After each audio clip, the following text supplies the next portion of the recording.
কল্পনা করুন, হাজার হাজার মাইল দূরের কোনো দেশ থেকে ক্লান্ত শরীরে আপনি নিজের মাতৃভূমিতে পা রাখলেন।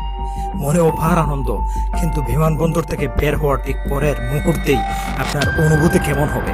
একটি আধুনিক ঝলমলে আন্তর্জাতিক বিমানবন্দর, নাকি কোনো এক অন্ধকার থমথমে অপরাধের ফাঁদ? হযরত শাহজালাল আন্তর্জাতিক বিমানবন্দরের ঠিক পেছনের সংযোগস্থল বিআরটিসি বা ট্রেন থেকে নামার সাথে সাথেই আপনার চারপাশকে ঘিরে ধরবে এক অদ্ভুত ধমবন্ধ করা পরিবেশ, বিশ্রী দুর্গন্ধ, কোটি কোটি মশার গঞ্জন, আর চারপাশের অন্ধকারের সুযোগ নিয়ে পথ পেতে থাকা এক দল অদৃশ্য শিকারী।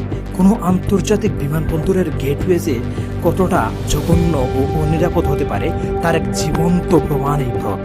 নোংরা প্ল্যাটফর্ম আর অস্বাস্থ্যকর টয়লেট পেরিয়ে আপনাকে পা বাড়াতে হবে সামনের দিকে, যেখানে একটি নিরাপদ রাস্তা পার হওয়ার কোনো পথ নেই।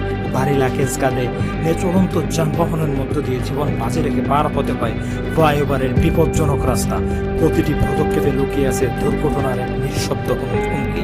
কিন্তু আসল রোমাঞ্চ কিংবা ভয়ের গল্পটা শুরু হয় ঠিক এখান থেকেই। এই দীর্ঘ জনাকীর্ণ পথে ঘাপটি মেরে বসে থাকে পেশাদার ছিনতাইকারী আর অত্যন্ত চতুর লাগেজ প্রতারক সিন্ডিকেট। খেয়াল করলে দেখবেন ভালো পোশাক পরা কিছু মানুষ হারে লাগেজ বা ট্রলি ট্রেনে হেঁটে বেড়াচ্ছে। এরা কারা? তারা সাধারণত যাত্রী নয়, এরা প্রবাসীদের ঘাম জড়ানো উপার্জনকে এক মুহূর্তে চিনিয়ে নেওয়া দক্ষ অপরাধী। সাহায্যের হাত বাড়ানোর ভান করে মিষ্টি কথায় ভুলিয়ে এরা প্রবাসীদের সারা জীবনের সঞ্চয় হাত নিয়ে হাওয়া হয়ে যাওয়ার ধোয়ার মতো। ভোগান্তির এই ঘন কালো অধ্যায় কিন্তু এখানেই শেষ নয়।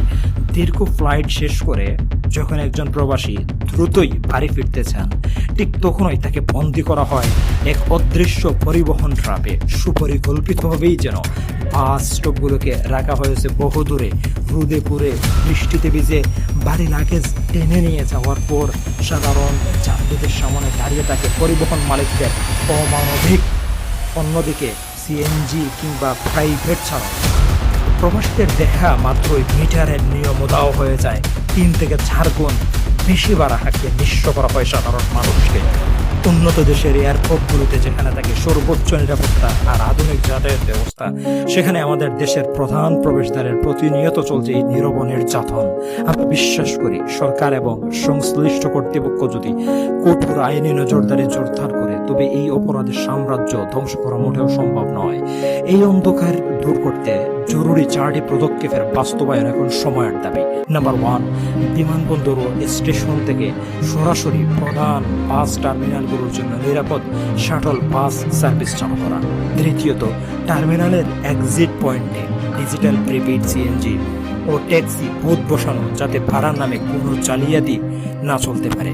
তৃতীয়ত, পুরো এলাকায় 24 ঘন্টা সিসিটিভি ক্যামেরা ও নির্বাহী ম্যাজিস্ট্রেটের অধীনে মোবাইল কোর্ট পরিচালনা করে অসাধু সিন্ডিকেটগুলোকে চির করে নির্মূল করা।